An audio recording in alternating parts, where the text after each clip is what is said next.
સમાચાર અમદાવાદમાંથી કે જ્યાં સરદાર સ્મૃતિ સ્મારકને બોમ્બથી ઉડાવી દેવાની ધમકી મળ્યા બાદ ઉચ્ચ અધિકારીઓ હાલ ઘટના સ્થળ પર પહોંચી ગયા છે। શાહીબાગના સરદાર સ્મૃતિ સ્મારક ઓફિસમાં ધમકીભર્યો ઈમેલ મળ્યો છે અને આ ધમકીભર્યા ઈમેલ બાદ અફરાતફરી મચી ગઈ છે। સ્ફોટક પદાર્થથી ઉડાવી દેવાની ધમકી ઈમેલથી મળી હોવાની જાણકારી છે। જો કે ઈમેલ મળતા સ્કૂલનો કાર્યક્રમ મોકૂફ રખાયો છે। ધમકીને લઈને બોમ્બ સ્ક્વોડ અને એસઓજીની ટીમ પણ ઘટના સ્થળે પહોંચી ગઈ છે, પરંતુ સૌથી મોટો તપાસનો વિષય એ રહેશે કે આખરે આ ધમકીભર્યો ઈમેલ કોણે મોકલ્યો છે। તો સરદાર સ્મૃતિ સ્મારકને બોમ્બથી ઉડાવી દેવાની ધમકી મળી છે અને શાહીબાગના સરદાર સ્મૃતિ સ્મારક ઓફિસમાં ધમકીભર્યો ઈમેલ મળ્યો છે। જો કે હાલ ઉચ્ચ અધિકારીઓ ઘટના સ્થળ પર પહોંચી ગયા છે। જેવો ઈમેલ મળ્યો અને તાત્કાલિક સ્કૂલનો કાર્યક્રમ પણ મોકૂફ રખાયો હોવાની વિગત છે। ધમકીને લઈને બોમ્બ સ્ક્વોડ હોય એસઓજીની ટીમ ઘટના સ્થળ પર પહોંચી છે। સ્થાનિક પોલીસ ઘટના સ્થળ પર પહોંચી છે અને તપાસ કરી રહી છે। તમામ વિસ્તારો છે, તમામ જગ્યા તપાસવામાં આવી રહી છે।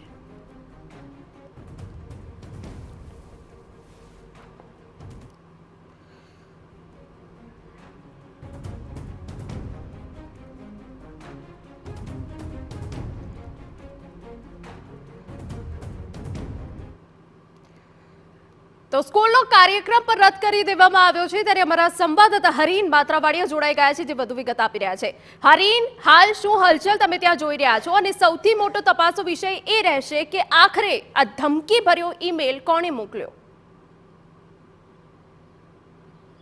બિલકુલ, ધમકીભર્યા ઈમેલ બાદ તરત પોલીસને જાણ કરવામાં આવી હતી અને સરદાર સ્મૃતિ સ્મારકને ઉડાવી દેવાની આ ધમકી હતી। હું દ્રશ્યો બતાવવા માંગીશ કે પોલીસની ટીમો તમામ છે તે અહીં પહોંચી ચૂકી છે। ખાસ કરીને બોમ્બ ડિસ્પોઝલ સ્ક્વોડ હોય, ડોગ સ્ક્વોડ હોય, પોલીસના ઉચ્ચ અધિકારીઓ હોય, અલગ અલગ એજન્સીઓ હોય, તમામના અધિકારીઓ છે તેઓ પહોંચી ગયા છે ને અહીં જે પાર્ક કરેલા તમામ વાહનો છે તેની પણ અત્યારે તપાસ કરવામાં આવી રહી છે। ઉપરાંત જે અહીં સ્કૂલનો એક કાર્યક્રમ ચાલી રહ્યો હતો, આ સ્કૂલના કાર્યક્રમ છે તાત્કાલિક બંધ કરાવી દેવામાં આવ્યો હતો। દ્રશ્યોમાં પાછળ બતાવવા માંગીશ કે આ જ જગ્યા ઉપર છે ત્યારે સ્કૂલનો કાર્યક્રમ ચાલી રહ્યો હતો। આ દરમિયાન જે ઓફિસમાં કામ કરતા એક કર્મચારી છે તેણે આ જોયું હતું અને જે ઈમેલ છે તે જોયો હતો, ઇંગ્લિશમાં લખેલો હતો અને તેમાં અહીં જે છે આ સ્મૃતિ સ્મારકને ઉડાવી દેવાની ધમકી છે તે આપવામાં આવી હતી। તેને લઈને તાત્કાલિક પોલીસને જાણ કરવામાં આવી હતી। એસઓજી ક્રાઇમ બ્રાન્ચની ટીમ અહીં છે, ખુદ પોલીસ કમિશનર છે તેઓ પણ અહીં પહોંચી ચૂક્યા છે અને આપ દ્રશ્યોમાં જોઈ શકો છો કે આ જ પ્રમાણે જે છે આ કાર્યક્રમ ચાલુ હતો।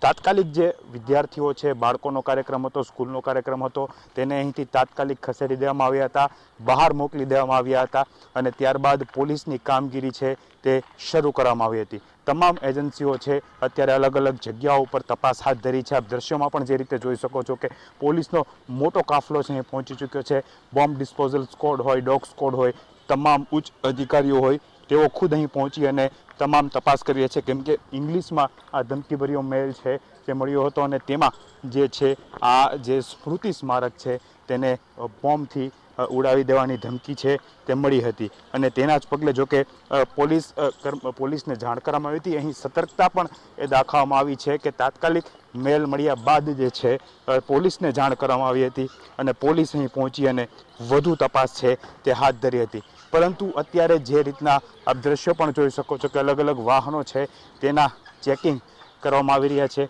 અહીં જે વાહનો પાર્ક હતા તેમનું ચેકિંગ કરવામાં આવી રહ્યું છે।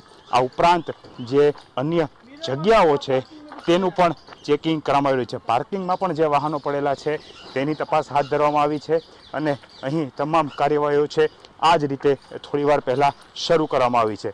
મહત્વનું છે કે જે રીતના કાર્યક્રમ ચાલી રહ્યો હતો, કાર્યક્રમ દરમિયાન આ મેલ મળ્યો હતો અને આ દ્રશ્યો હું બતાવવા માંગીશ કે જે પણ પાર્ક કરેલી ગાડી છે આ પાર્કિંગ છે અને અહીં આ જ રીતે તપાસ થઈ રહી છે, કેમ કે જે રીતના મેસેજ મળ્યો હતો કે સરદાર સ્મૃતિ સ્મારકને ઉડાવી દેવામાં આવશે, અહીં કાર્યક્રમ ચાલુ હતો પરંતુ જે રીતના અલગ અલગ ટીમો છે આવી પહોંચી છે અને તેમની કાર્યવાહીઓ છે આ રીતે હાથ ધરવામાં આવી છે। જે બિલકુલ હરીન, એટલે કે હાલ જે સરદાર સ્મૃતિ સ્મારકની જે અલગ અલગ જગ્યાઓ છે, પાર્કિંગ એરિયા છે, તમામ જગ્યાઓ પર બોમ્બ સ્ક્વોડ અને એસઓજીની ટીમ હાલ તપાસ કરી રહી છે, પરંતુ તપાસનો વિષય ચોક્કસથી રહેશે કે આખરે આ ધમકીભર્યો ઈમેલ કોણે મોકલ્યો।